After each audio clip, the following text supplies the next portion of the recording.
अगर कोई माँ अपने हिस्से की रोटी बच्चे को दे दे, अगर कोई स्त्री विधवा होने के बाद भी हार न माने, अगर कोई औरत दिन रात मेहनत करके बेटे को बड़ा आदमी बना दे और वही बेटा एक दिन उसे घर से निकाल दे, तो क्या भगवान चुप रह जाते हैं?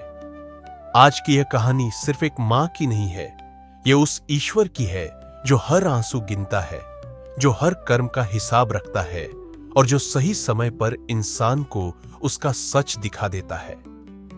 यह कहानी है एक सही भक्त मां की और उस चमत्कार की जिसने एक बेटे को आईना दिखा दिया। उस मां का नाम कमला था।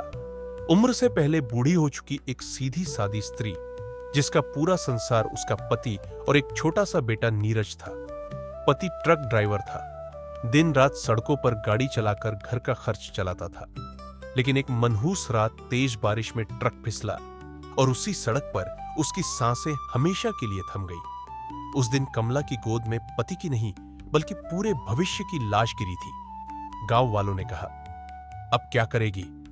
रिश्तेदारों ने मुंह मोड़ लिया, पर कमला ने अपने आंचल में बेटे को कसकर बांधा और कहा, जब तक मेरी सांस है मेरा बच्चा भूखा नहीं सोएगा। और यहीं से शुरू हुआ उस मां का असली संघर्ष। वह सुबह 4 बजे उठती, लोगों के घर बर्तन धोती, कपड़े साफ करती, कभी खेतों में मजदूरी करती, शाम को मंदिर में दीपक जलाती और रात को अपने हिस्से की रोटी बेटे की थाली में डाल देती। कई बार वह खुद सिर्फ पानी पीकर सो जाती, पर नीरज को कभी एहसास नहीं होने दिया कि मां भूखी है। वह हर गुरुवार साईं बाबा की तस्वीर के सामने बैठकर बस इतना कहती, बाबा, बस मेरे बच्चे को सही रास्ते पर रखना। नीरज पढ़ाई में अच्छा था।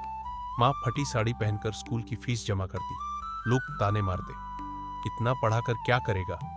कमला मुस्कुरा देती, क्योंकि उसे साईं पर भरोसा था। साल बीतते गए, कमला की कमर झुक गई, हाथों में दरारें पड़ गई, आंखों की रोशनी कम होने लगी। पर नीरज बड़ा हो गया, पढ़ लिख कर रेलवे में नौकरी लग गई, घर में खुशियां लौटी। कमला ने उसी दिन साईं बाबा को हलवा चढ़ाया और रोते हुए कहा, मेरा कर्ज उतार दिया बाबा। नीरज ने अपनी पसंद की लड़की से शादी की। कमला ने बिना किसी सवाल के बहू को घर की लक्ष्मी मान लिया, पर किसे पता था कि वही घर एक दिन उसके लिए पराया हो जाएगा। बहू धीरे धीरे नीरज के कान भरने लगी, मां बूढ़ी हो गई है, हर बात में टोकती है, हमारे कमरे में आती है, हमें आजादी चाहिए। नीरज, जिसने मां की सूनी आंखों में कभी झांक कर नहीं देखा था, पत्नी की बातों में बह गया। एक दिन उसने मां से कहा, अब आप हमारे साथ नहीं रह सकती। कमला ने कुछ नहीं कहा, बस साईं बाबा की तस्वीर उठाई, माथे से लगाई और बिना रोए घर से निकल गई। पड़ोसियों ने देखा, पर किसी ने रोका नहीं। वह वृद्धाश्रम पहुंची, वहीं कोने में बैठकर हर गुरुवार साईं बाबा का नाम लेती रही। उधर नीरज की जिंदगी सामान्य चल रही थी, लेकिन एक अजीब बात शुरू हो गई। हर रात ठीक 3 बजे उसकी नींद टूट जाती, दिल जोर जोर से धड़कता, पसीना बहता, उसे लगता कोई पुकार रहा है। कई दिन बीते। एक रात जब वह 3 बजे उठा तो उसने जो देखा, उसकी आत्मा कांप गई। वह आईने के सामने खड़ा था और खुद को बूढ़ा देख रहा था। सफेद बाल, कांपते हाथ, झुकी कमर। वह घबराकर बाहर भागा तो चारों ओर वही बूढ़े चेहरे थे। कुछ रो रहे थे, कुछ खामोश थे। दीवार पर लिखा था, वृद्धाश्रम। नीरज चीख पड़ा, यह सपना है, पर यह सपना नहीं था, यह साईं बाबा का चमत्कार था। उसे वही एहसास कराया गया जो उसने अपनी मां को दिया था। वह रात भर रोता रहा। सुबह होते ही वह उसी वृद्धाश्रम पहुंचा जहां कमला रहती थी। मां ने बेटे को देखा, पर कोई शिकायत नहीं की, बस साईं बाबा की ओर देखकर कहा, धन्यवाद बाबा, मेरे बच्चे को उसकी भूल दिखा दी। नीरज मां के पैरों में गिर पड़ा, रोते हुए बोला, मुझे माफ कर दो मां।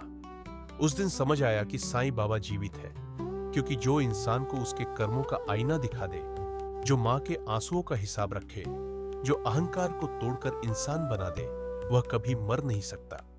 कमला आज भी साईं का नाम लेती है और नीरज हर रात 3 बजे उठकर मां के चरण छूता है, क्योंकि उसने जान लिया है कि साईं बाबा समाधि में नहीं, बल्कि उस मां की सांसों में रहते हैं जो अपने बच्चे के लिए खुद को मिटा देती है।